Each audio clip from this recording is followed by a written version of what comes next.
Yo, what's up guys? In today's video, I got a bunch of Chicago Bulls news and rumors that just came out. But before I jump into today's video, make sure you guys check out my last video if you guys missed it. I was of course talking about some more free agent point guard rumors.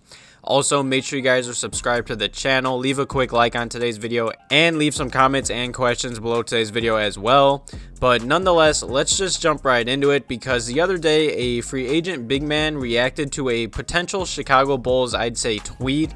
And there's no secret that the Chicago Bulls are going to be making a lot of changes to their roster in this upcoming offseason. And I do believe the Bulls will need to upgrade the point guard position. I think that's obvious, but it also wouldn't hurt to get more defense on this roster. And I'd say the Bulls do need a backup center, maybe even a backup power forward. Depends if the Bulls can bring back Daniel Theis or not. But either way, there was this tweet on Twitter, and it was talking about the top unrestricted free agent rim protectors on the market right now. And JaVale McGee was one of the few options listed. And JaVale McGee then retweeted the post.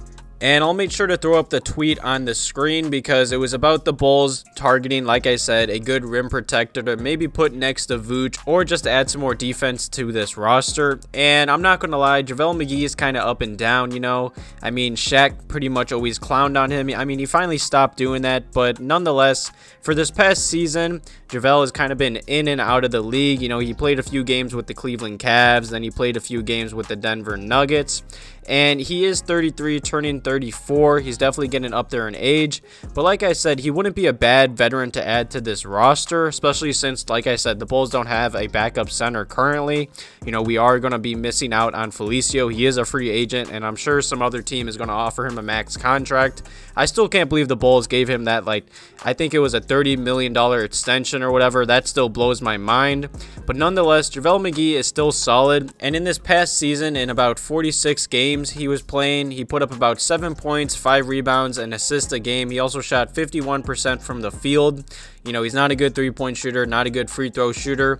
Like I said, he wouldn't be a bad center to add to this roster. I do believe there are probably better options out there.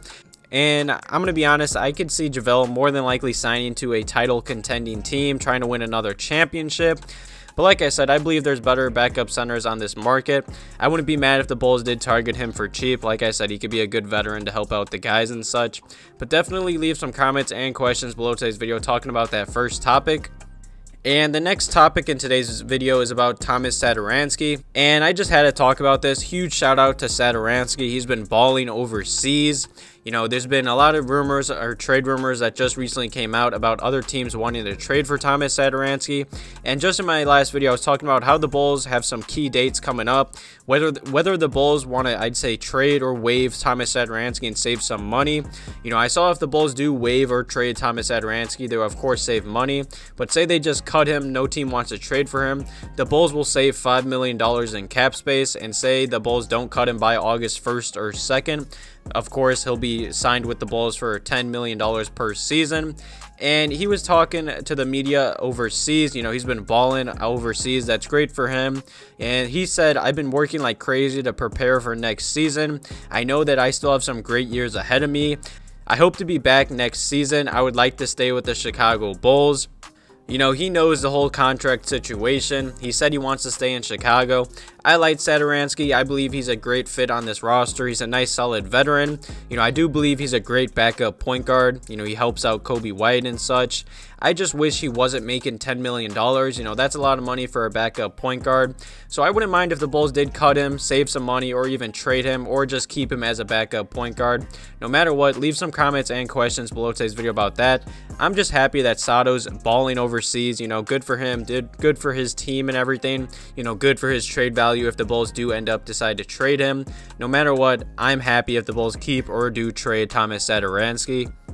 And the final topic in today's video is of course about the Chicago Bulls scouting more draft prospects, with the draft I'd say about a month away. And 2 draft prospects that the Chicago Bulls have scouted. A huge shout out to Daniel Greenberg for putting this out. And the first prospect is Josh Giddy. I love this already. It doesn't surprise me anytime Arturis is scouting overseas. He has scouted a lot of overseas talent, and I trust him. I mean, look at his draft history. I'd say he drafted one of the best, if not the best, overseas overseas talents in the second round.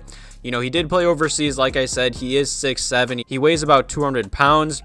And his projected draft range in this upcoming draft is anywhere from the lottery to, like, I'd say the mid of the first round draft. You know, he is very solid. His pros list is he's a solid scorer off the dribble. He excels at scoring on off-ball motion plays. He can post up smaller guards. He's a good playmaker, good rebounder. He just has a thing for getting steals, and he's a very solid athlete. He definitely needs to improve his shooting. He kind of takes too many outside shots. He may lack an elite first step off the dribble as well. He does need to improve his free throw shooting as well. But nonetheless, he is a smart, skilled point forward that can run the team at the point guard or off the ball. You know, like I said, he's pretty much a 6'7", 6'8" point guard overseas. He can score the basketball from 3 levels. He's just a little inconsistent with his shooting. Like I said, he is projected to go in, I'd say, anywhere from the lottery or to the mid-range of the 2021 NBA draft. There has been some rumors about the Bulls wanting to trade up. It would not surprise me if Arcidiacono did trade up and drafted, I'd say, an international talent. And the Bulls have also scouted, you know, I'm sorry if I pronounced this name wrong, but Rocco Pacacci as well. And he's another overseas talent. He is a 6'9" power forward. He weighs 225 pounds. And his projected draft range is anywhere from a late first rounder to a second rounder. You know, like I said, he is a power forward. He's pretty solid at scoring low post. You know, he's a decent scorer off the dribble. He's a decent playmaker, pretty good rebounder. And he's a solid athlete as well. Now, he does need to improve his shooting as well and his free throw shooting. He can kind of be careless on the offensive end with the ball, which can lead to turnovers as well. He can be unfocused defensively as well, which that really bothers me. And he kind of can be foul prone as well. But nonetheless, he is a very athletic skill playmaker that has a lot of skills, I'd say, that can be very useful in the NBA. You know, he is a power forward. I don't really see the Bulls targeting a power forward in this upcoming draft, just because I feel like the Bulls have bigger problems on this roster. But nonetheless, I'm happy with all the rumors that have came out.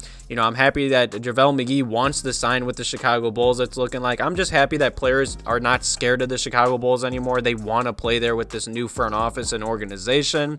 I wouldn't mind if we did keep Sato or trade him as well. And I'm happy that the Bulls are still scouting talents and such. Definitely leave some comments and questions below today's video talking about any of the topics I talked about. Thank you guys for watching today's video. Have a good one.